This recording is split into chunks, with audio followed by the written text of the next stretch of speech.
Hello everyone, Krishna classes के online platform पर आपका स्वागत है। और आज की इस वीडियो में हम पढ़ने जा रहे हैं रसायन विज्ञान के प्रीवियस ईयर एचएसएससी में आए हुए क्वेश्चन आंसर्स, और हम कह सकते हैं कि केमिस्ट्री में प्रीवियस ईयर में आए हुए एचएसएससी के क्वेश्चन आंसर्स। तो चलो मूव करते हैं हमारी क्लास की तरफ। और हमारा फर्स्ट क्वेश्चन है, देखिए हमारे पास फर्स्ट क्वेश्चन क्या है, वनस्पति पदार्थों का खाद में विघटन किसका उदाहरण है।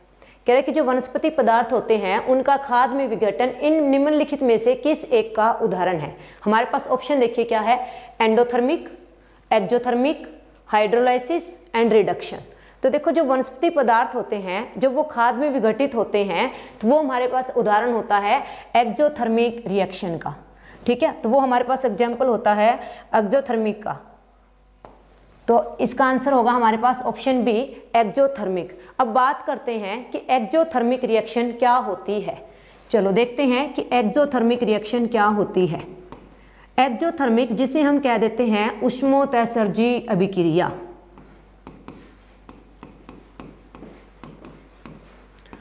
एक्जोथर्मिक प्रोसेस क्या होती है या उष्मोत्सर्जी रासायनिक अभिक्रिया क्या होती है, ऐसी रासायनिक अभिक्रिया जिसमें जब अभिकारक से उत्पाद बनता है उस दौरान उसमें से ऊर्जा निकले, या हम कह सकते हैं उसमें से ऊष्मा निकले।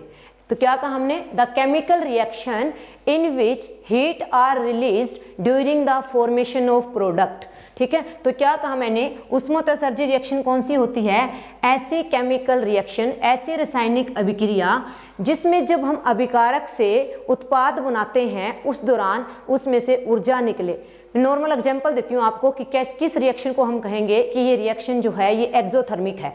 जैसे बर्निंग ऑफ कोल, कोयला है बर्न हो रहा है, जब वो बर्न होता है तो वो हमें क्या देता है, लाइट देता है, प्रकाश देता है, प्लस में हमें क्या देता है, हीट देता है, उष्मा देता है। तो हीट भी एक टाइप की क्या होती है, एनर्जी होती है, उष्मा भी एक टाइप की क्या होती है, ऊर्जा होती है। इसीलिए जो बर्निंग ऑफ कोल है वो भी किसका एग्जाम्पल होता है, एक्सोथर्मिक रिएक्शन का। आप कह सकते हो कोयले का दहन, कोयले का जलना, उसे भी हम क्या कहते हैं, उष्मोत्सर्जी अभिक्रिया कहते हैं। और आप क्या कहते हैं, एक्सोथर्मिक रासायनिक अभिक्रिया। तो क्या कहा मैंने, क्या होती है एक्सोथर्मिक रिएक्शन, जब अभिकारक से उत्पाद बनता है। क्या कहा, जब अभिकारक से उत्पाद बनता है उस दौरान उसमें से क्या निकले, ऊर्जा निकले। ऐसी रासायनिक अभिक्रिया को हम क्या कहते हैं, एक्सोथर्मिक प्रोसेस कहते हैं। ठीक है, और एग्जांपल देती हूँ मैं आपको, जैसे हमारे पास साग सब्जियां हैं। ठीक है, जो हमारे पास साग सब्जियों का अपघटन होता है और उससे कंपोस्ट बनती है। ठीक है, उससे जो खाद बनती है वो भी किसका एग्जांपल होती है हमारे पास, एक्सोथर्मिक रिएक्शन का। ठीक है, फिर हमारे पास नेक्स्ट एग्जांपल क्या आता है, हम पढ़ते हैं रेस्पायरेशन प्रोसेस। देखिए इसका और एग्जांपल है आपके पास रेस्पायरेशन प्रोसेस, जिसे हम कहते हैं श्वसन प्रक्रिया। क्या कहते हैं, श्वसन प्रक्रिया। ये भी किसका एग्जाम्पल होती है, ये भी हमारे पास एक्सोथर्मिक रिएक्शन का एग्जाम्पल होती है। बात आती है कि भाई आपने कहा कि जो श्वसन अभिक्रिया है ये एक्सोथर्मिक होती है, ये कैसे होती है एक्सोथर्मिक।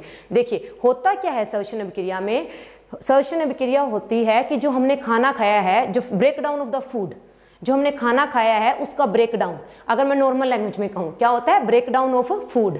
ठीक है, तो फूड में हमारे पास क्या होता है, जो हम खाना खाते हैं उसमें जनरली क्या होता है, कार्बोहाइड्रेट। क्या होता है, कार्बोहाइड्रेट।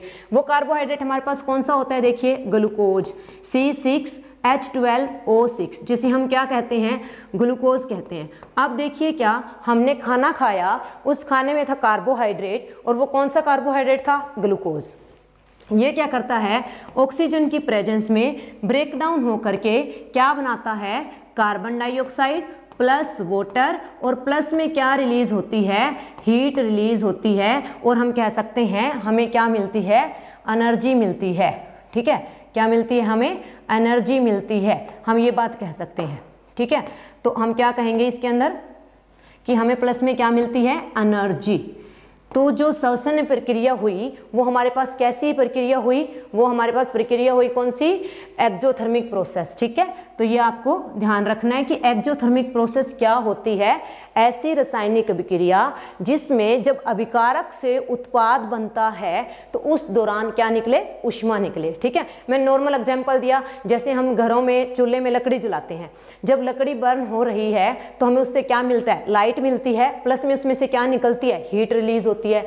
तो वो भी किसका एग्जाम्पल होती है, एक्सोथर्मिक प्रोसेस का। ये कई बार पूछ लिया जाता है कि रेस्पायरेशन प्रोसेस किसका एग्जाम्पल है, तो किस चीज का एग्जाम्पल है ये, एक्सोथर्मिक प्रोसेस का। क्यों है, क्योंकि इस दौरान क्या रिलीज होती है, ऊष्मा रिलीज होती है। क्लियर। उसके बाद देखिए हमारे पास ऑप्शन ए को भी हम डिस्कस कर लेते हैं, क्या है, एंडोथर्मिक प्रोसेस। ध्यान से सुनना, आपके पास प्रोसेस क्या है, एंडोथर्मिक, ऑप्शन ए। ठीक है, एंडोथर्मिक प्रोसेस क्या होती है, ऐसी रासायनिक अभिक्रिया जब जिसमें अभिकारक से उत्पाद बनता है तो हमें उसे क्या देनी पड़े, ऊर्जा देनी पड़ती है। ठीक है, मतलब आप इसे कहते हैं उष्माशोषी अभिक्रिया। क्या कहते हैं, उष्माशोषी अभिक्रिया। ऐसी रासायनिक अभिक्रिया जिसमें जब अभिकारक से उत्पाद बनता है तो उष्मा का अवशोषण किया जाता है। ठीक है, एग्जाम्पल की बात करते हैं कौन सी, तो हम बहुत बार पढ़ते हैं प्रकाश संश्लेषण प्रक्रिया। कौन सी प्रक्रिया कहा मैंने, प्रकाश संश्लेषण प्रक्रिया, जिसे हम बोलते हैं फोटोसिंथेसिस। क्या बोलते हैं, फोटोसिंथेसिस। कैसे होती है भाई फोटोसिंथेसिस, उष्माशोषी आप कैसे कह सकते हैं। फोटोसिंथेसिस में क्या करते हैं, आपको पता है फोटोसिंथेसिस ग्रीन प्लांट शो करते हैं। तो फोटोसिंथेसिस में हम क्या कहते हैं कि हमारे पास जो कार्बन डाइऑक्साइड है, ठीक है, और जो वाटर है वो मिल करके, देखिए क्या क्या रॉ मटेरियल होता है, कार्बन डाइऑक्साइड प्लस वाटर, और आपको क्या चाहिए होती है, सनलाइट। क्या चाहिए होती है, सनलाइट, सूर्य की रोशनी, और आप क्या कह सकते हैं, हमें चाहिए होता है क्लोरोफिल। क्या चाहिए होता है, क्लोरोफिल। तब हमारे पास क्या बनती है, ग्लूकोज, और प्लस में हम क्या कह सकते हैं, ऑक्सीजन।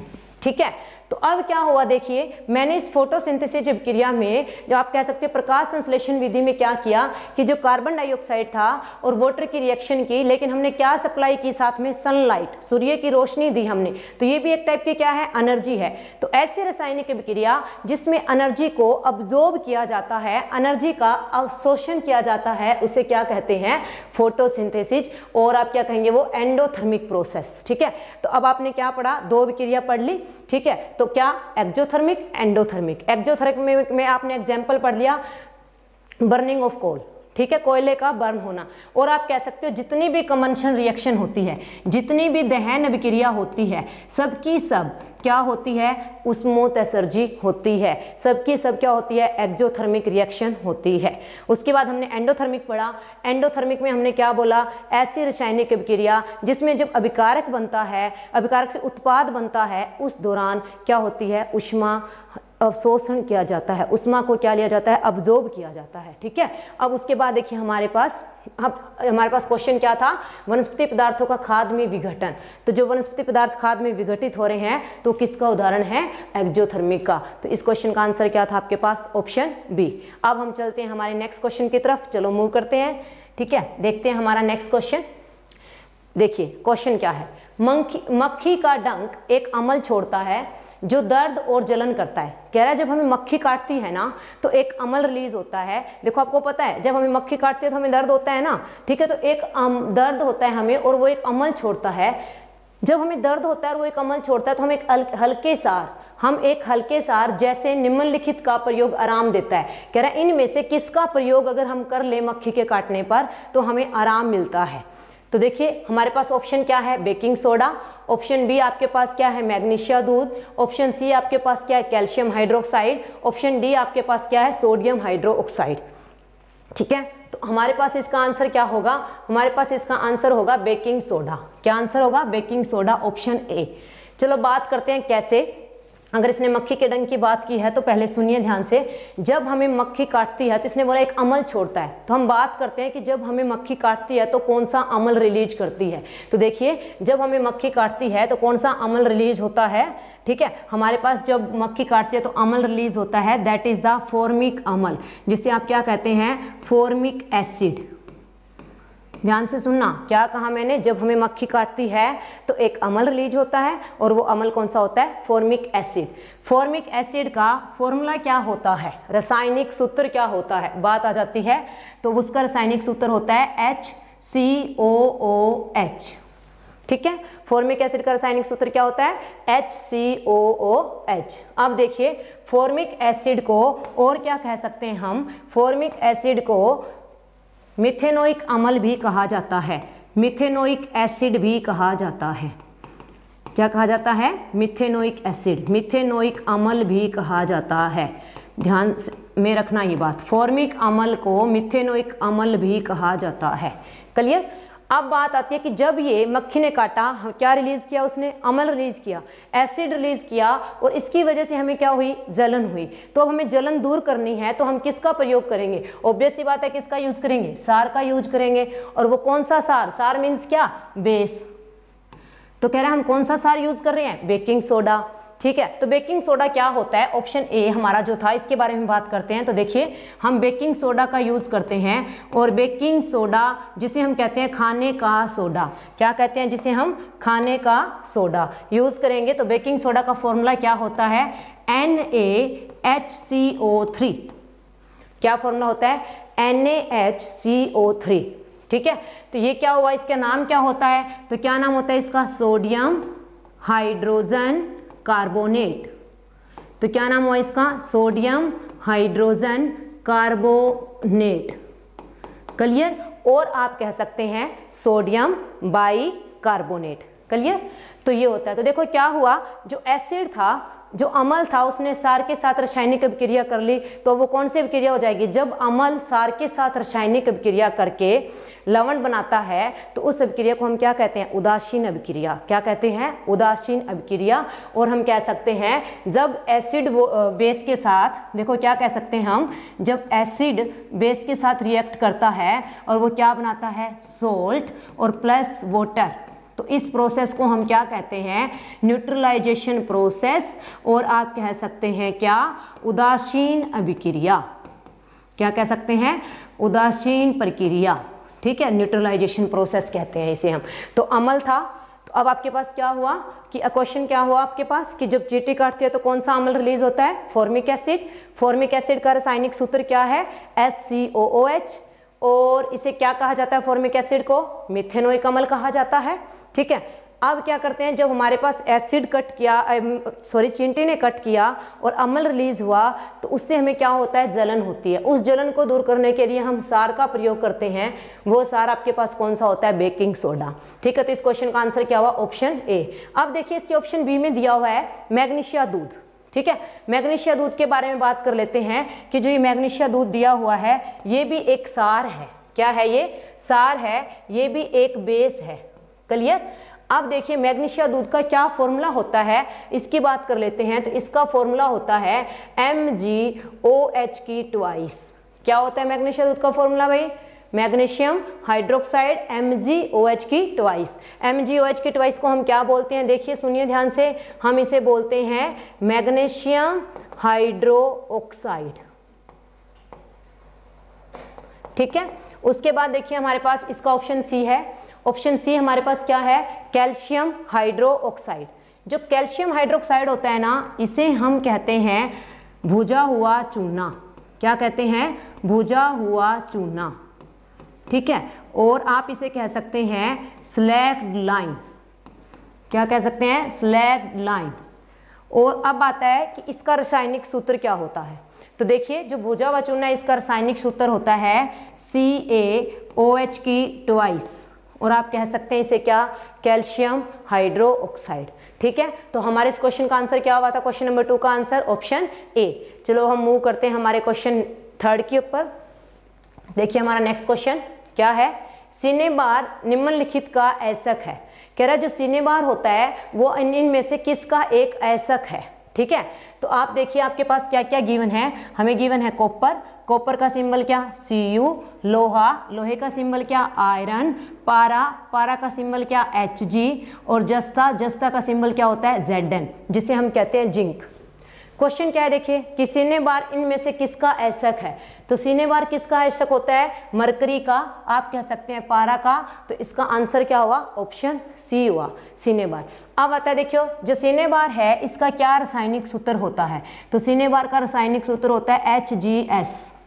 क्या होता है, HGS। ठीक है, अब हम बात करते हैं कि जो सीने बार है वो पारा का ऐसक होता है। तो इस क्वेश्चन का आंसर हुआ ऑप्शन 3, ऑप्शन सी। अब हम बात कर लेते हैं तांबा के ऐसक के बारे में। तो तांबा का ऐसक कौन सा होता है, कॉपर की अगर हम बात करें तो कॉपर पायराइट, देखिए कॉपर पायराइट, ठीक है, कॉपर ग्लैंस, ये कॉपर के ऐसक है। ठीक है, उसके बाद हम लोहे की बात कर लेते हैं। लोहे का होता है आपके पास हेमेटाइट, ठीक है, और मैग्नेटाइट और आयरन पायराइट, आयरन पायराइट, ये हमारे पास किसके ऐसक होते हैं, लोहे के।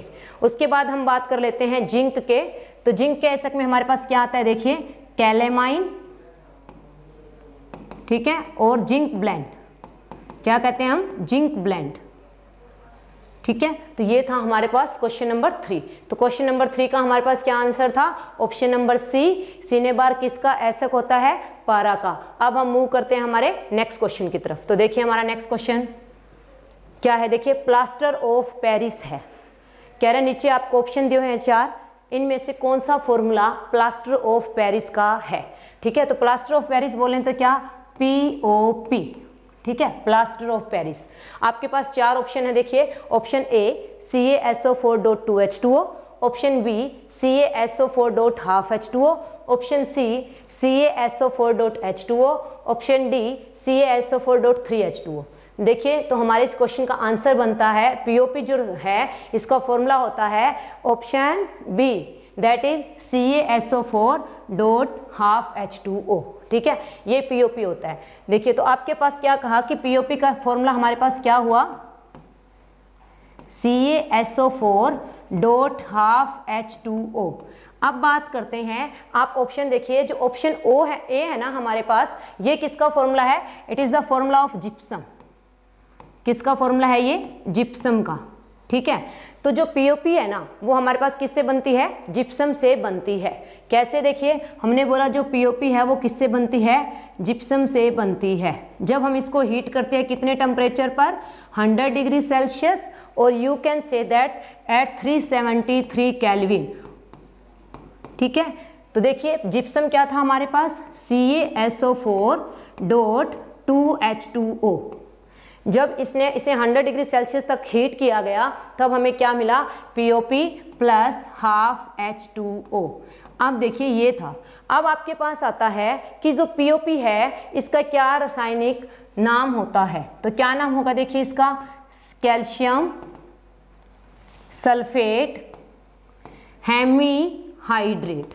क्या नाम हुआ, कैल्शियम सल्फेट हेमीहाइड्रेट, ये हुआ। ठीक है, अब हमारे पास आता है भाई जिप्सम का रासायनिक नाम क्या होगा। तो जिप्सम का रासायनिक नाम क्या होगा, बोलिए, कैल्शियम सल्फेट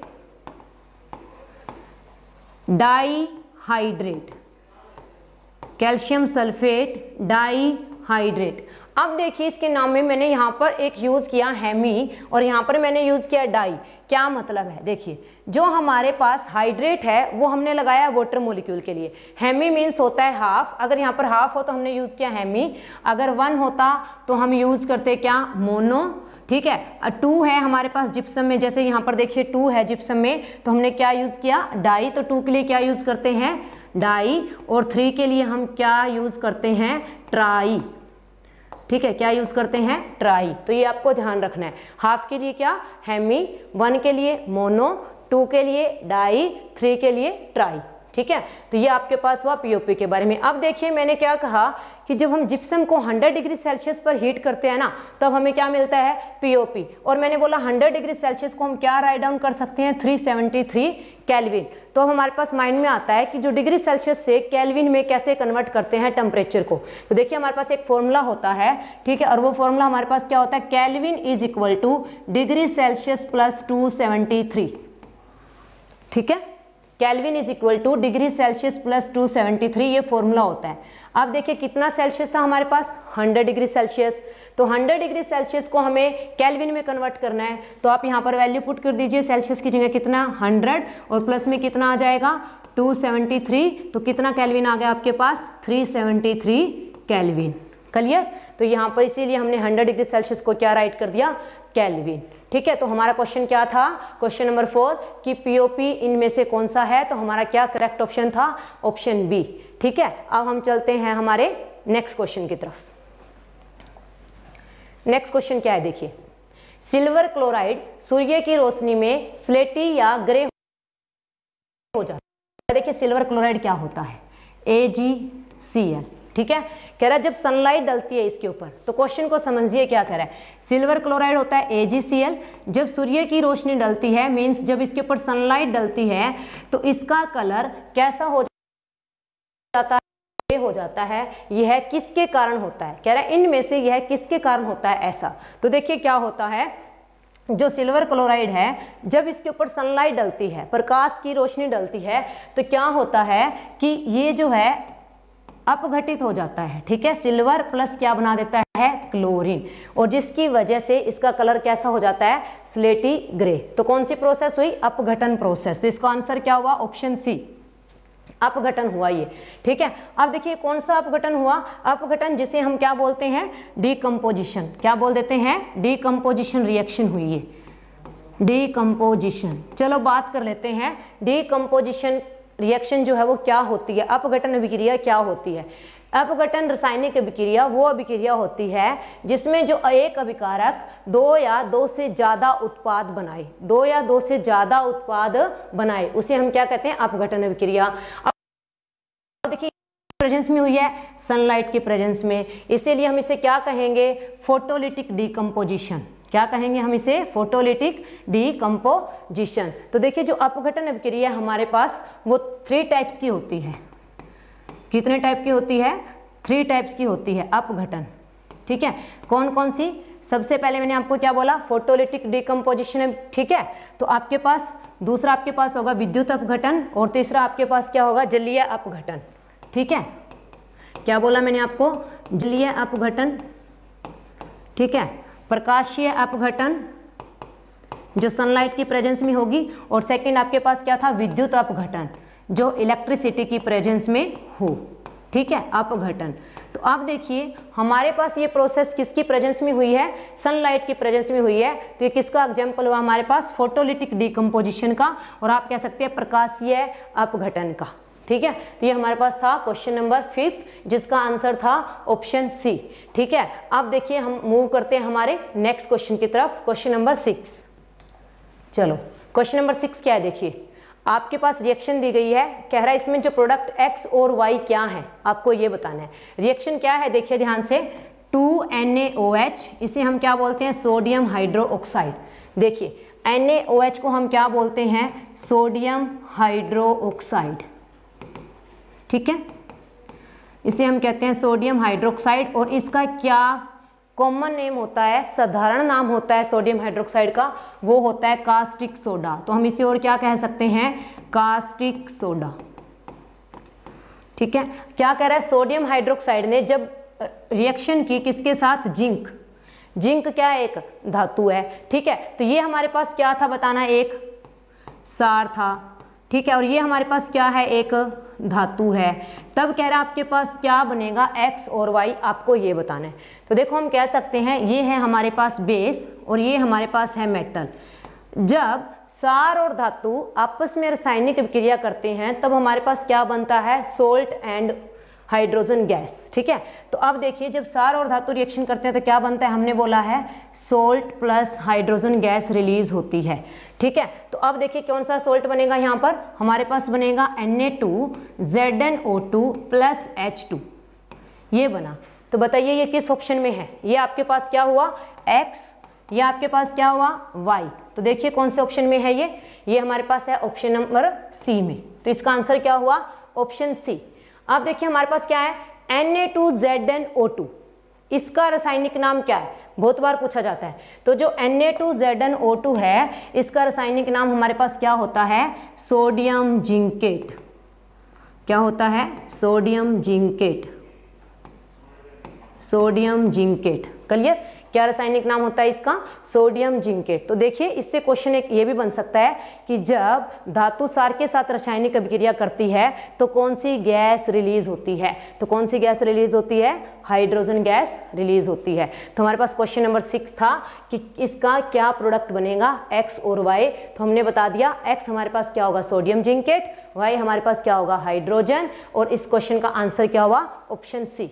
चलो अब चलते हैं हमारे नेक्स्ट क्वेश्चन पे, क्वेश्चन नंबर 7। ठीक है, देखिए क्वेश्चन नंबर 7 क्या है? CH4 + 2O2 क्या बना हमारे पास? CO2 + 2H2O। कह रहा है ये अभिक्रिया इनमें से कौन सी है? ऑप्शन देखिए आपके पास 4 हैं, उष्मोत्सर्जी, उष्मावशोषी, व्युत्क्रमणीय एंड उपापचयी। ठीक है, तो देखिए CH4 आपके पास क्या होता है? ये होता है मीथेन। क्या होता है? मीथेन। और हमने एक चीज पढ़ी है, जब भी कोई भी रिएक्शन ऑक्सीजन की प्रेजेंस में होती है तो उसे हम कहते हैं दहन अभिक्रिया, और हम क्या कहते हैं? कमंशन प्रोसेस। तो ये क्या हो रहा है? मीथेन का कमंशन हो रहा है। तो आप इसे कह सकते हो क्या? Burning of methane. इस प्रोसेस का क्या नाम हुआ? बर्निंग ऑफ नेचुरल गैस भी कह सकते हो आप, प्राकृतिक गैस का दहन।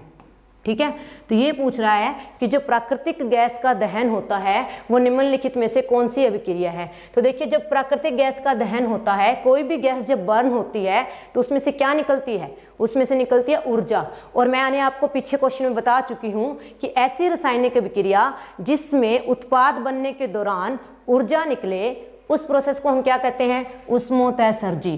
तो इस क्वेश्चन का आंसर क्या हुआ? ऑप्शन ए, उष्मोत्सर्जी, जिसे हमने बोला था क्या? Exothermic process. ठीक है, तो इस जो ये रिएक्शन है इसका नाम क्या हुआ? Basically burning of natural gas, प्राकृतिक गैस का दहन। ठीक है, अब हम चलते हैं हमारे नेक्स्ट क्वेश्चन की ओर, क्वेश्चन नंबर 8। क्वेश्चन नंबर 8 क्या कह रहा है? आधुनिक पीरियोडिक नियम कहलाता है कि तत्वों के गुण उनके पीरियोडिक फलन है। तो आधुनिक पीरियोडिक नियम जिसे हम कहते हैं, ठीक है, मॉडर्न पीरियोडिक लॉ। क्या कहते हैं? Modern periodic law. कह रहे हैं मॉडर्न पीरियोडिक लॉ क्या कहता है? तो देखिए मॉडर्न पीरियोडिक लॉ या आधुनिक पीरियोडिक नियम ये कहता है कि जो तत्वों के गुणधर्म होते हैं वो पीरियोडिक फलन होते हैं एटॉमिक संख्या के। किसके पीरियोडिक फलन होते हैं? एटॉमिक, ठीक है, परमाणु संख्या के, और आप कह सकते हैं एटॉमिक नंबर के। तो इसका क्वेश्चन का आंसर क्या हुआ? Option A. तो देखिए मॉडर्न पीरियोडिक लॉ क्या कहता है? The physical and chemical properties of the elements,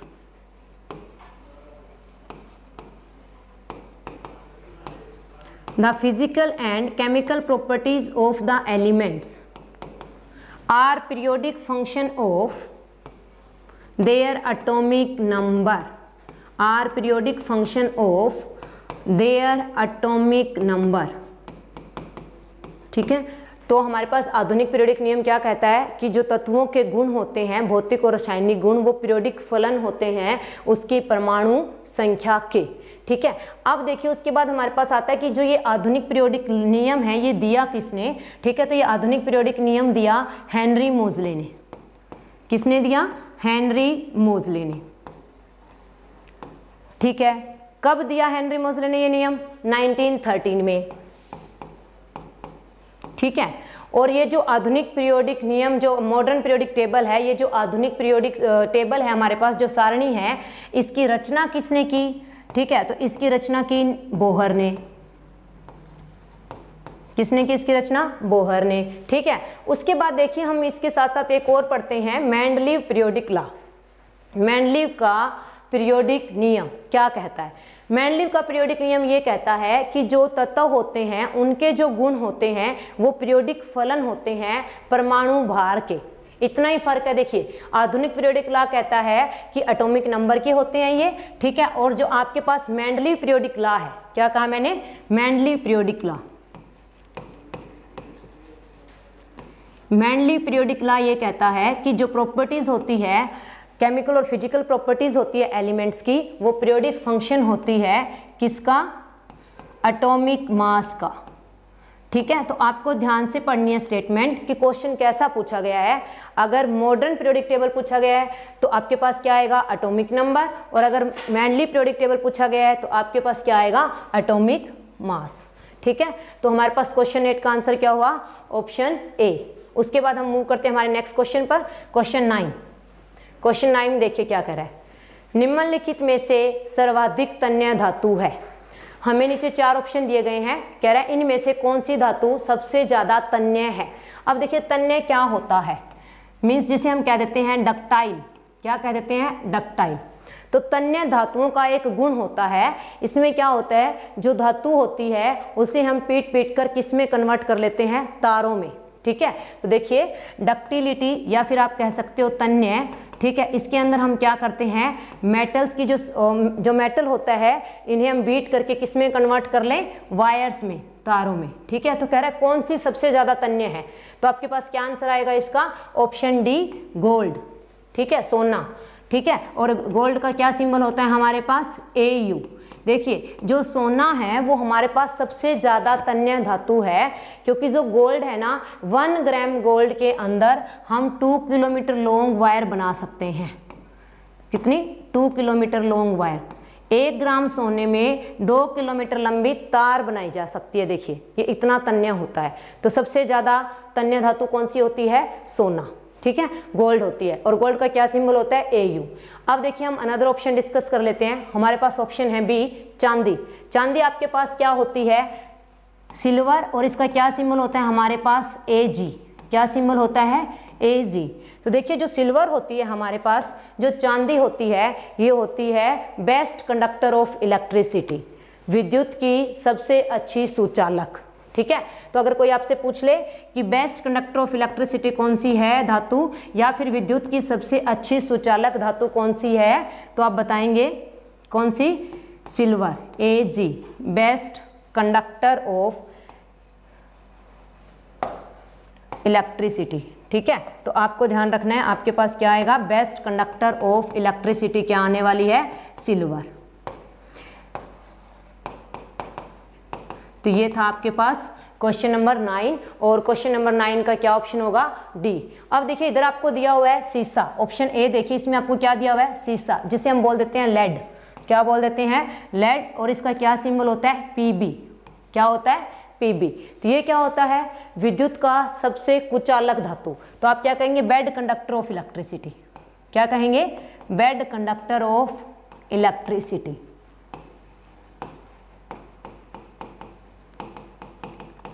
ठीक है, तो ये आपके पास जो सीसा होता है ये विद्युत की क्या होती है, कुचालक धातु। जो सिल्वर होती है वो विद्युत की क्या होती है, सुचालक धातु। और सबसे ज्यादा तन्य धातु कौन सी होती है, तो क्या आंसर आएगा आपका, गोल्ड। ठीक है, सोना। चलो मूव करते हैं हमारे क्वेश्चन नंबर 10 पर। खट्टे दूध में उपस्थित अम्ल है। कह रहा है जब दूध खट्टा होता है, या आप कह सकते हो दही में उपस्थित अम्ल है, कौन सा निम्नलिखित में से कौन सा अम्ल पाया जाता है। तो देखिए इस क्वेश्चन का आंसर है लैक्टिक अम्ल। कौन सा अम्ल, लैक्टिक अम्ल। तो इस क्वेश्चन का आंसर हुआ ऑप्शन डी। देखिए हम पढ़ते हैं कि जो हमारे पास सोर मिल्क होता है, खट्टा दूध होता है, या आप कह दो कर्ड, ठीक है, दही, तो इसमें कौन सा एसिड पाया जाता है, लैक्टिक एसिड पाया जाता है, लैक्टिक अम्ल पाया जाता है। उसके बाद देखिए हमारे पास क्या होता है, जो सिट्रस फ्रूट्स होते हैं। क्या कहा मैंने, जो सिट्रस फ्रूट्स का मतलब क्या होते हैं, खट्टे रसदार फल। कौन से, देखिए जैसे लेमन, ऑरेंज, ठीक है, आंवला, इन सब के अंदर कौन सा अम्ल पाया जाता है, सिट्रिक अम्ल। कौन सा अम्ल पाया जाता है, सिट्रिक अम्ल। ठीक है, तो आपको ये ध्यान रखना है। और सिट्रिक एसिड इनमें से किस में सबसे ज्यादा पाया जाता है, तो क्या आंसर आएगा, आंवला में। ठीक है, उसके बाद देखिए हमारे पास आता है विनेगर, जिसे हम कहते हैं सिरका। क्या कह देते हैं, सिरका। तो सिरका के अंदर कौन सा अम्ल पाया जाता है, तो देखिए जो सिरका होता है ना, इसमें पाया जाता है एसेटिक अम्ल। कौन सा अम्ल पाया जाता है, एसेटिक अम्ल, और हम कह सकते हैं एसेटिक एसिड। अब देखिए जो एसिटिक एसिड होता है, इसका रासायनिक फॉर्मूला क्या होता है, ठीक है, रासायनिक सूत्र। तो इसका क्या होगा, एसिटिक एसिड का CH3COOH, ये होता है एसिटिक एसिड। अब आता है कि एसिटिक एसिड का दूसरा नाम क्या होता है। तो एसिटिक एसिड को हम क्या कह सकते हैं, एथेनोइक एसिड भी कहते हैं। क्या कहते हैं, एथेनोइक अम्ल भी कहते हैं। ठीक है, क्या कहते हैं, एथेनोइक अम्ल भी कहा जाता है। और ये किस में पाया जाता है भाई, विनेगर में। उसके बाद देखिए हमारे पास एक और आता है ऑक्जेलिक एसिड, ऑक्जेलिक अम्ल। ठीक है, ऑक्जेलिक एसिड किस में पाया जाता है, टमाटर में, टोमेटो में। ठीक है, फिर हम एक एसिड और जानते हैं मैलिक एसिड। मैलिक एसिड किस में पाया जाता है, सेब में। ठीक है, क्या आता है हमारे पास, मैलिक एसिड। तो मैलिक एसिड किस में पाया जाता है, एप्पल में।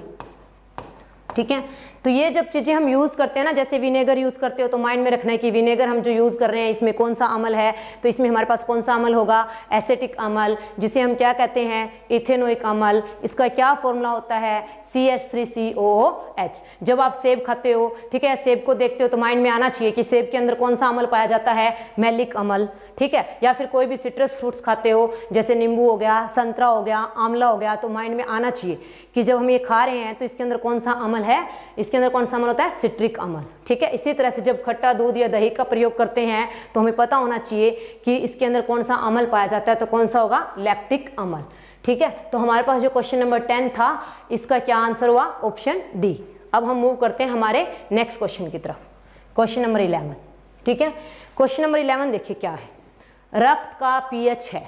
आपको 4 ऑप्शन गिवन है, कह रहा है इनमें से आपको ब्लड का पीएच बताना है। देखिए ब्लड जरूरी है, सबके पास होता है। ठीक है, तो इसका पीएच वैल्यू भी हमें पता होना चाहिए। तो जो रक्त होता है इसका पीएच वैल्यू कितनी होती है, 7.4। तो इस क्वेश्चन का आंसर क्या हुआ, ऑप्शन डी। अब देखिए पी वर्ड का क्या मीनिंग है। पीएच में जो पी वर्ड है इसका मतलब होता है पोटेंस। ठीक है, क्या होता है, पोटेंस। और ये जर्मन भाषा से लिया गया है। और पोटेंस का मतलब क्या कह सकते हैं हम, इसका मीनिंग होता है पावर। क्या कह सकते हैं आप, पावर। अब आता है इसके अंदर जो H है इसका क्या मीनिंग है। तो पीएच के अंदर जो H है इसका मतलब है कंसंट्रेशन ऑफ हाइड्रोजन आयन। क्या कहा हमने, H का मीनिंग क्या है, concentration of hydrogen ion. Hydrogen ion की सांद्रता, हाइड्रोजन आयन। ठीक है, ये आपको ध्यान रखना है। अब आता है कि जो ये पीएच स्केल है ये किसने दिया। तो देखिए जो पीएच स्केल है हमारे पास, ये पीएच स्केल किसने दिया है, सोरेनसन ने। किसने दिया, सोरेनसन ने। ठीक है, तो आपने क्या पढ़ा, पीएच स्केल किसने दिया, सोरेनसन में। पीएच स्केल में जो पी है उसका क्या मीनिंग होता है, पोटेंस, जो एक जर्मन भाषा का शब्द है। ठीक है, और पोटेंस का क्या मतलब होता है, पावर। और जो H है पीएच के अंदर इसका क्या मीनिंग होता है, कंसंट्रेशन। पीएच के ऊपर हम बात करते हैं, अगर किसी भी सब्सटेंस की पीएच 7 से कम है, क्या कहा मैंने, अगर 7 से कम है तो वो क्या होगा, एसिडिक।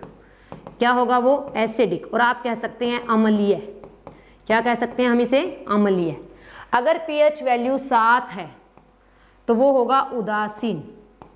क्या होगा, उदासीन। आप कह सकते हैं न्यूट्रल। ठीक है, उसके बाद आपके पास आता है अगर पीएच वैल्यू 7 से ज्यादा है,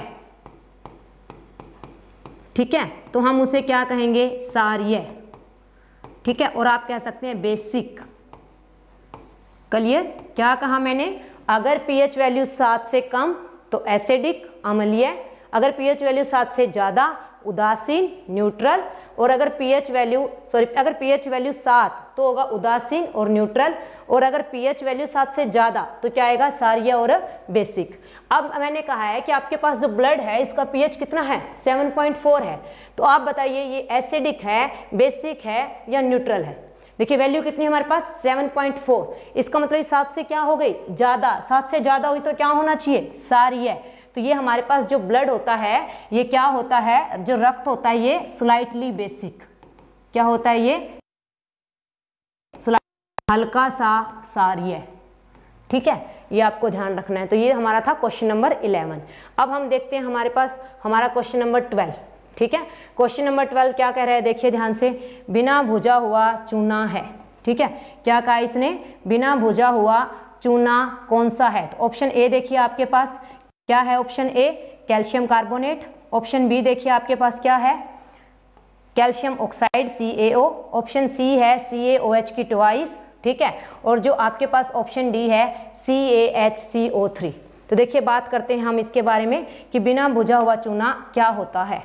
बिना बुझा हुआ चूना, इस क्वेश्चन का आंसर होगा हमारे पास option B calcium oxide CaO, ठीक है। तो देखिए बात कर लेते हैं CaO, जिसे हम कहते हैं कैल्शियम ऑक्साइड, ये आपके पास क्या होता है, इसे हम कहते हैं क्विक लाइम।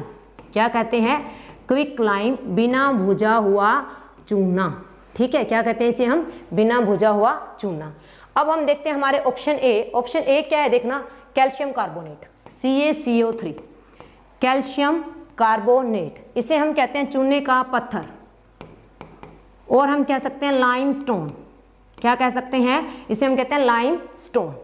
अब देखिए हमारे पास ऑप्शन सी, ये हम हमारे पीछे भी क्वेश्चन में डिस्कस कर चुके हैं, कैल्शियम हाइड्रोक्साइड, जिसे हम क्या कहते हैं? भुजा हुआ चूना, स्लैग्ड लाइम। कैल्शियम हाइड्रोक्साइड को हम क्या कहते हैं? भुजा हुआ चूना और स्लैग्ड लाइम, ठीक है। तो ये हमारे पास क्या था, क्वेश्चन नंबर 12। अब हम मूव करते हैं हमारे नेक्स्ट क्वेश्चन की तरफ, क्वेश्चन नंबर 13। चलो देखते हैं क्वेश्चन नंबर 13 क्या है। क्या है देखिए क्वेश्चन नंबर 13 कह रहा है वायु के संपर्क में आने पर चांदी काली पड़ जाती है, किस वजह से? ठीक है। तो देखिए वायु के संपर्क में आने पर चांदी का जो रंग है वो काला हो जाता है, किन कारणों से? तो देखिए हमने क्या बोला कि चांदी है वो काली पड़ जाती है, तो जो चांदी का सिंबल हमने क्या पढ़ा था? सिल्वर, ठीक है, Ag। ये ब्लैक कलर की हो जाती है एयर के कांटेक्ट में आते ही। किसकी वजह से होती है ये ब्लैक कलर की? तो इसका आंसर आएगा silver sulphide, option number C, Ag2S, silver sulphide, ठीक है। इसी तरह से हम पढ़ते हैं कि हमारे पास जो कॉपर होता है ना, वो उसके ऊपर ग्रीन, कहता है जो तांबा है ना उसके ऊपर हरे रंग की परत जम जाती है, जो वो किसके संपर्क में आता है? वायु के संपर्क में आता है। तो वो क्यों होता है? वो होता है जब आपके पास किसकी वजह से? Copper hydroxide and copper carbonate की वजह से। और आप इसे ये कह सकते हो कि जो आपके पास सारिया कॉपर कार्बोनेट की वजह से, ठीक है। उसके बाद आपके पास क्या आता है? जो आयरन होता है, आप सबने देखा होगा, डेली लाइफ का एग्जांपल है कि लोहे पर जंग लगना, ठीक है। जब लोहे पे जंग लगता है तो किस कलर का हो जाता है? लाल भूरे रंग का, ठीक है, रेडिश ब्राउन कलर का। तो वो क्यों होता है रेडिश ब्राउन कलर का? ठीक है, क्योंकि उसके ऊपर क्या लग जाता है? जंग लग जाता है, जिसे हम कहते हैं रस्ट। और रस्ट का क्या रासायनिक सूत्र होता है? Fe2O3.XH2O। क्या होता है? Fe2O3.XH2O, तब वो रेडिश ब्राउन हो जाता है, ठीक है।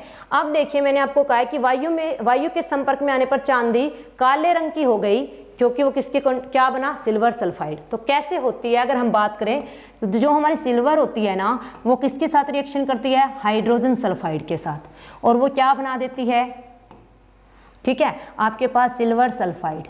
क्या बना देती है? Silver sulphide. तो ये आपको ध्यान रखना है, ये करती है रिएक्शन और आपके पास क्या बना देती है? सिल्वर सल्फाइड, ठीक है। तो अब देखिए चांदी जो है काले रंग की होती है, तांबा है उस पर हरे रंग की परत हो जाती है, और जो लोहा है उस पर लाल भूरे रंग की परत जम जाती है। तो ये जो सारे हैं हम ये पढ़ रहे हैं कि जब मेटल एयर के कांटेक्ट में आती है, जब धातु वायु के संपर्क में आती है, तो उसके रंग में परिवर्तन आता है, उसकी जो प्रॉपर्टी है वो चेंज हो जाती है, ठीक है। तो ये क्या है? इसे हम क्या कहते हैं? इस प्रोसेस को हम कहते हैं कोरोजन। क्या कहते हैं? कोरोजन। और आप क्या कह सकते हैं? संसारण, ठीक है। और आपको क्या, तो अब देखिए आपसे पूछा जाता है लोहे पर जंग लगना किसका उदाहरण है? तो लोहे पर जंग लगना किसका उदाहरण होगा? कोरोजन का। क्लियर? तो ये हमारे पास क्वेश्चन था, हमारा क्वेश्चन नंबर 13। अब हम मूव करते हैं आगे हमारे क्वेश्चन नंबर 14 पर। तो देखिए क्वेश्चन नंबर 14 क्या कह रहा है? दृष्टि तंत्रिका को प्रभावित करता है और अंधता का कारण है। कह रहा है निम्नलिखित में से कौन सा ऐसा है जो हमारी दृष्टि तंत्रिका है, ठीक है, उसको प्रभावित करता है और ब्लाइंडनेस का कारण है, अंधता का कारण है। ऑप्शन ए है इथेनॉल, बी है इथेन, सी है मिथेनॉल, और डी है आपके पास क्या? मिथेन। तो देखिए जो इसका आंसर होगा option number C, that is the methanol. Methanol एक क्या होता है? विषैला पदार्थ होता है। क्या होता है? विषैला पदार्थ होता है। हम कह सकते हैं ये हमारे पास पॉइजन सब्सटेंस होता है। मिथेनॉल का रासायनिक सूत्र क्या होता है? CH3OH। क्या होता है? CH3OH। मिथेनॉल का एक और नाम होता है, वो भी आपको पता होना चाहिए, इसे हम क्या कहते हैं, मिथाइल अल्कोहल, मिथाइल अल्कोहल। ठीक है, तो ये होता है आपके पास मिथेनॉल, जिसकी वजह से क्या होता है कि ब्लाइंडनेस की प्रॉब्लम हो जाती है, क्योंकि ये एक पॉइजन सब्सटेंस है, ये एक विषैला पदार्थ है। अब देखिए, जो हम ड्रिंकिंग अल्कोहल, आपने सुना होगा ड्रिंकिंग पर्पज के लिए जो हम अल्कोहल यूज करते हैं वो कौन सी होती है। ठीक है, ये तो बहुत बार देखते भी हैं, लाइव एग्जाम्पल भी, ड्रिंकिंग पर्पज में कौन सी अल्कोहल होती है। तो ड्रिंकिंग पर्पज में हम जो यूज करते हैं वो कौन होती है, इथेनॉल। कौन होती है, इथेनॉल। ड्रिंकिंग पर्पज मीन्स क्या, पीने के लिए। ठीक है, तो कौन सी होती है वो, इथेनॉल। इथेनॉल का रासायनिक सूत्र क्या होता है, CH3CH2OH। ठीक है, और इसका दूसरा नाम क्या होता है, इथाइल अल्कोहल। क्या नाम होता है इसका, इथाइल अल्कोहल। तो ध्यान रखना, जो ड्रिंकिंग पर्पज के लिए हम अल्कोहल यूज करते हैं, अगर हम साइंस की लैंग्वेज में बात करें तो आप ये कह सकते हैं कि वो क्या है, इथेनॉल है, इथाइल अल्कोहल है, और उसका फॉर्मूला क्या है, CH3CH2OH। अब देखिए क्या होता है, हमें कई बार क्या करते हैं, जो ड्रिंकिंग अल्कोहल है उसके अंदर किसको मिक्स कर दिया जाता है, मिथेनॉल को मिक्स कर दिया जाता है। ठीक है, जो ड्रिंकिंग अल्कोहल है उसमें मिथेनॉल को मिक्स कर दिया जाता है, ताकि वो जो अल्कोहल है वो पीने योग्य ना रहे। ठीक है, क्या ना रहे, वो पीने योग्य ना रहे। तो उसके अंदर क्या मिक्स कर दिया जाता है, मिथाइल अल्कोहल मिक्स कर दिया जाता है, जिससे वो क्या बन जाती है, जहरीली बन जाती है। ठीक है, तो ये हमारा क्वेश्चन नंबर 14, इसका आंसर क्या था, ऑप्शन सी। अब हम नेक्स्ट मूव करते हैं हमारे क्वेश्चन नंबर 15 पर। देखते हैं क्वेश्चन नंबर 15। देखिए क्या है, सोल्डर Pb और निम्नलिखित की एक मिश्र धातु है। कह रहा है जो सोल्डर है ना, वो किसकी मिश्र धातु, किन किन को मिलाने से बनती है। देखिए, तो आपके पास सोल्डर क्या होता है। ठीक है, सोल्डर जो है वो किन दो धातुओं के मिलाने से बनती है। ठीक है, तो एक तो आपको कह रहा है ये Pb, तो ये, और एक आपके पास क्या आंसर आएगा, टिन, SN। तो इस क्वेश्चन का आंसर क्या हुआ, ऑप्शन सी, और इसे हम क्या कहेंगे, टिन। तो जो सोल्डर होता है ना, वो सीसा प्लस टिन को मिलाने से बनती है। ठीक है, लेड प्लस टिन। कितना परसेंटेज होता है इनका, 50%। इसका भी कितना, 50%। अब देखिए, ये सोल्डर है, ये कहाँ प्रयोग किया जाता है, तो जो सोल्डर मिश्र धातु होती है, इसका विद्युत के टांके लगाने में प्रयोग किया जाता है। ठीक है, तो ये था सोल्डर के बारे में। सोल्डर किन दो धातुओं से बनती है, लेड प्लस टिन। लेड का कंटेंट कितना, 50%, टिन का कितना, 50%। अब देखिए, उसके बाद हमारे पास आंसर ऑप्शन में है जिंक और कॉपर। तो कॉपर से भी और जिंक से भी हमारे पास इंपॉर्टेंट मिश्र धातु बनती है। हम बात कर लेते हैं कौन कौन से। तो देखिए, हमारे पास जो आता है, एक मिश्र धातु होती है ब्रास, और एक हम पढ़ते हैं ब्रोंज।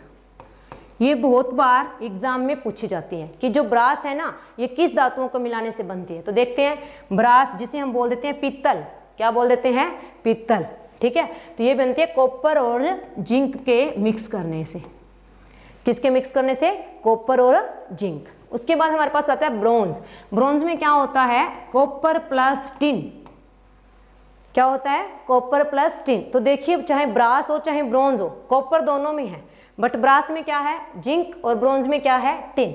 ठीक है, तो ये आपके पास थी मिश्र धातु, जिसे हम अलॉय कह देते हैं। ठीक है, तो हमारा पास क्वेश्चन नंबर जो 15 था, इसका आंसर क्या हुआ, ऑप्शन सी।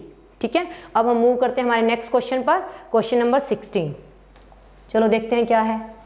सोडियम जिंकेट का सूत्र है। तो देखिए, ये क्वेश्चन हम हमारे पीछे वाले क्वेश्चंस के अंदर कर चुके हैं कि सोडियम जिंकेट का रासायनिक सूत्र क्या होता है। तो मेरे हिसाब से आप क्वेश्चन देखते ही बता देंगे इसका आंसर। तो option A, B, C, D कौन सा आंसर होगा।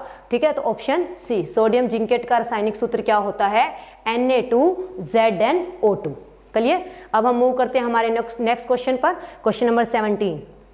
चलो देखिए, क्वेश्चन नंबर 17 क्या है, एक अर्ध धातु है। अर्ध धातु मीन्स क्या कह सकते हो आप, मेटलॉइड। ठीक है, क्या कह सकते हो, मेटलॉइड। कह रहे हैं निम्नलिखित में से कौन सी मेटलॉइड है। देखो, जब इस तरह के क्वेश्चन आ जाते हैं ना, तो हम ऑप्शन एलिमिनेट भी कर सकते हैं। हम ऑप्शन से भी इस क्वेश्चन को अप्रोच कर सकते हैं। कैसे, देखिए, इसने पूछा है ना हमसे कि इनमें से कौन सी अर्ध धातु है। देखिए, टिन, टिन का क्या सिंबल था, SN। ठीक है, उसके बाद हमारे पास क्या आया, क्या धातु देखना, मैग्नीशियम। तो मैग्नीशियम का क्या होता है, Mg। ठीक है, और टाइटेनियम, टाइटेनियम का क्या होता है, Ti। अब देखिए, अगर हम देखें तो जो टिन है, मैग्नीशियम है या फिर जो टाइटेनियम है, ये तीनों ही हमारे पास क्या है, धातु है, मेटल है। ठीक है, तो अब हमारे पास ऑप्शन क्या बचा, एक ही ऑप्शन बचा है, दैट इज ऑप्शन ए, जिसे हम क्या कहते हैं, टेल्यूरियम। तो इस क्वेश्चन का आंसर क्या हुआ, ऑप्शन ए टेल्यूरियम, अर्ध धातु। चलो अब बात करते हैं इसको डिटेल में कि अर्ध धातु क्या होती है, मेटलॉइड्स क्या होते हैं। तो अर्ध धातु क्या होते हैं, जिसके अंदर क्या धातु के भी और अधातु दोनों के गुण होते हैं। तो हमारे पास कौन कौन सी अर्ध धातु है, हम बात कर लेते हैं। हमारे पास कौन कौन से मेटलॉइड्स है, बात करते हैं। तो देखो हमारे पास होता है silicon, germanium, arsenic, antimony, tellurium, polonium, ये सब हमारे पास अर्ध धातु है। अब की बार आपके पास ऑप्शन में टेल्यूरियम है, हो सकता है आपके पास नेक्स्ट टाइम ऑप्शन में इनमें से कोई एक आ जाए। ठीक है,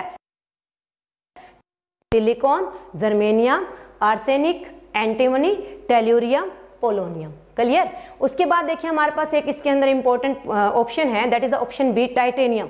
तो जो टाइटेनियम होता है ना भाई, टाइटेनियम जो मेटल होती है, इसे कहा जाता है रणनीतिक धातु। क्या कहा जाता है इसे, रणनीतिक धातु, स्ट्रेटेजिक मेटल। ठीक है, इसे रणनीतिक धातु कहा जाता है, मेटल। क्लियर, तो ये भी आपको ध्यान रखना है। तो क्वेश्चन नंबर 17 का आंसर क्या हुआ हमारे पास, option A, that is tellurium. अब मूव करते हैं हमारे नेक्स्ट क्वेश्चन की तरफ, क्वेश्चन नंबर 18। चलो देखते हैं 18 क्या है। निम्नलिखित पर क्लोरीन की क्रिया द्वारा ब्लीचिंग पाउडर उत्पादित होता है। कह रहे नीचे आपके पास 4 ऑप्शन गिवन है, किसके साथ जब हम क्लोरीन की अभिक्रिया करवाएं तो हमें क्या मिलता है, ब्लीचिंग पाउडर मिलता है। चलो बात कर लेते हैं सबसे पहले ब्लीचिंग पाउडर क्या होता है। ठीक है, ब्लीचिंग पाउडर आपके पास क्या होता है, कैल्शियम ऑक्सीक्लोराइड, CaOCl2। क्या होता है, calcium oxychloride, CaOCl2। Bleaching powder आपको कैसे मिलता है, कह रहा है क्लोरीन की अभिक्रिया करवाने से। किसके ऊपर क्लोरीन की अभिक्रिया करवाने से मिलता है, देखना ब्लीचिंग पाउडर, जब हम कैल्शियम हाइड्रोक्साइड की करते हैं तब हमें मिलता है ब्लीचिंग पाउडर एंड वाटर। तो इसका क्या आंसर हुआ, ऑप्शन नंबर डी। ठीक है, और कैल्शियम हाइड्रोक्साइड को हम क्या कह रहे थे, बार बार देखो ये थर्ड टाइम आ रहा है हमारा, क्या कह रहे थे हम इसे, स्लैक्ड लाइम, और आप कह सकते हैं क्या, भुजा हुआ चूना। ठीक है, तो कैल्शियम हाइड्रोक्साइड हुआ, इसके साथ रिएक्शन करवाने पर हमें क्या मिलता है, ब्लीचिंग पाउडर मिलता है। और ये ब्लीचिंग पाउडर कहाँ यूज किया जाता है, ये लॉन्ड्रीज के अंदर यूज किया जाता है। ठीक है, तो अब आपके पास इसका ऑप्शन क्या हुआ, ऑप्शन नंबर डी। देखो इसकी भी मैं बात कर चुकी थी, ऑप्शन बी की भी, कैल्शियम कार्बोनेट, क्या कहते हैं इसे, चूने का पत्थर। ऑप्शन ए की भी हम बात कर चुके, कैल्शियम ऑक्साइड, क्या कहते हैं इसे, बिना भुजा हुआ चूना, और आप क्या कह सकते हो, क्विक लाइम। तो ये हमारे पास क्वेश्चन 18 का आंसर क्या हुआ, ऑप्शन डी। ठीक है, कैसे बनता है ब्लीचिंग पाउडर, जब हम स्लैक्ड लाइम मीन्स बिना भुजे हुए चूने के ऊपर से, भुजे हुए चूने के ऊपर से क्लोरीन की रासायनिक अभिक्रिया करवाते हैं। ठीक है, तो हम मूव करते हैं हमारे नेक्स्ट क्वेश्चन पर, एंड क्वेश्चन नंबर 19। चलो देखते हैं क्वेश्चन नंबर 19 क्या है। प्रति अम्ल निम्नलिखित में से है, प्रति अम्ल पूछा है, कह रहा नीचे आपके पास 4 ऑप्शन है, इनमें से कौन सा प्रति अम्ल है। प्रति अम्ल मीन्स क्या, एंटा एसिड। क्या पूछ रहा है ये आपसे, एंटा एसिड। ठीक है, इनमें से कौन सा प्रति अम्ल है, और आप कह सकते हैं क्या, एंटा एसिड है। ठीक है, तो देखिए क्या है आपके पास, मैग्नीशिया का दूध, जिसका क्या फॉर्मूला होता है, MgOH की ट्वाइस। ठीक है, फिर आपको क्या पूछ रहा है, नीला विट्रोल, जिसे हम कहते हैं ब्लू विट्रल, जिसे आता है आपके पास क्या, कॉपर सल्फेट। ठीक है, उसके बाद आता है धावन सोडा, कपड़े धोने का सोडा। ठीक है, जिसे क्या आता है, Na2CO3, जिसे हम कहते हैं वॉशिंग सोडा। ठीक है, और सोडा चूना, ऑप्शन डी क्या आपके पास, सोडा चूना। तो इसका हमारे पास क्या आंसर होगा, ऑप्शन नंबर ए। प्रति अम्ल कौन सा होता है, मैग्नीशिया का दूध, मैग्नीशियम हाइड्रोक्साइड। देखिए क्यों, क्या जरूरत पड़ती है हमें प्रति अम्ल की, तो देखो क्या होता है, हमारे आमाशय में, हमारे स्टमक में एक अम्ल पाया जाता है जिसे हम कहते हैं हाइड्रोक्लोरिक अम्ल, HCl। जब इसका कंटेंट ओवर ईटिंग की वजह से हमारे स्टमक में ज़्यादा हो जाता है, तब हमारे पेट में क्या होने लग जाती है, जलन होने लग जाती है, जिससे हो गई, क्या हो गई, एसिडिटी हो गई। तो एसिडिटी को ठीक करने के लिए हम क्या लेते हैं, प्रति अम्ल लेते हैं और एंटा एसिड लेते हैं। ठीक है, तो वो एंटा एसिड आपके पास क्या हो सकता है, मिल्क ऑफ मैग्नीशिया, मैग्नीशिया का दूध, या फिर हमारे पास एक और भी हम ले लेते हैं जो हमारे पास है नहीं ऑप्शन में, जिसे हम कहते हैं बेकिंग सोडा। क्या कहते हैं, बेकिंग सोडा खाने का सोडा, ठीक है। और क्या फॉर्मूला होता है इसका, NaHCO3, सोडियम हाइड्रोजन कार्बोनेट, ठीक है। तो इस क्वेश्चन का हमारे पास क्या आंसर हुआ 19 का, ऑप्शन ए। अब चलते हैं हम हमारे नेक्स्ट क्वेश्चन पर, एंड क्वेश्चन नंबर 20 क्या है, देखिए, कार्बन में पाए जाने वाली विशेषता है। कह रहा है जो कार्बन हमारे पास एलिमेंट होता है इसमें इनमें से कौन सी विशेषता पाई जाती है। ऑप्शन ए संतृप्ति, बी असंतृप्ति, और सी कैटिनेशन, और डी संयोजन, ठीक है। तो इसमें हमारे पास क्या ऑप्शन आएगा, ऑप्शन सी कैटिनेशन। देखिए कार्बन में कौन कौन सी कैरेक्टरिस्टिक पाई जाती है मैं आपको बताती हूँ। कार्बन हमारे पास एक अधातु है, नॉन मेटल है, ठीक है, ये आपको ध्यान रखना है, जिसकी परमाणु संख्या जिसे हम एटॉमिक नंबर कहते हैं वो होती है हमारे पास कितनी, 6, ठीक है, परमाणु संख्या 6 होती है। और अगर हम इसका इलेक्ट्रॉनिक विन्यास लिखें, इलेक्ट्रॉनिक कॉन्फ़िगरेशन लिखें, तो वो आपके पास क्या होती है, 2-4, कितनी होती है, 2-4। अब देखिए कार्बन के क्या क्या कैरेक्टरिस्टिक्स होती है, तो महत्वपूर्ण विशेषताएं होती है। एक आपके पास होती है कैटिनेशन, जिसे हम कहते हैं श्रृंखलन, क्या कह देते हैं, श्रृंखलन। और अनदर हमारे पास होती है सेकंड, दैट इज टेट्रावेलेंसी। क्या होती है, जो कार्बन है वो कितने बॉन्ड बना सकता है, 4 बॉन्ड बना सकता है, ठीक है। तो कार्बन के हमारे पास कितनी कैरेक्टरिस्टिक होती है, 2 इंपॉर्टेंट कैरेक्टरिस्टिक होती है, one is catenation and another one is tetravalency. तो कैटिनेशन को क्या कहते हैं, श्रृंखलन, और टेट्रावेलेंसी पाई जाती है, ठीक है। कैटिनेशन का मतलब क्या होता है कि जो कार्बन एलिमेंट है ना उसकी ये कैपेसिटी है कि वो बहुत सारे कंपाउंड बनाता है, बहुत सारे यौगिक बनाता है, ठीक है। मतलब कैटिनेशन अगर हम कहें सिंपल लैंग्वेज में तो इसका मतलब होता है self linking of the atom, self linking, अपने ही टाइप के एटम अपने साथ जोड़ करके क्या बनाना, बॉन्ड बनाना, इसे कहते हैं कैटिनेशन। और इस कैटिनेशन प्रॉपर्टी की वजह से ही कार्बन क्या करता है, बहुत सारे कंपाउंड बनाता है। और देखिए कार्बन की ये 2 इंपॉर्टेंट कैरेक्टरिस्टिक है, कैटिनेशन और टेट्रावेलेंसी। इसी की वजह से ही कार्बन को एक रसायन विज्ञान की पूरी ब्रांच दे दी गई है, पूरी की पूरी शाखा दे दी गई है, जिसे हम क्या कहते हैं, ऑर्गेनिक केमिस्ट्री। क्या कहते हैं, ऑर्गेनिक केमिस्ट्री। तो ये थे आज हमारे पास आज के 20 क्वेश्चंस, ठीक है। और अब हम मिलते हैं नेक्स्ट वीडियो में हमारे नेक्स्ट क्वेश्चन के साथ। Thank you.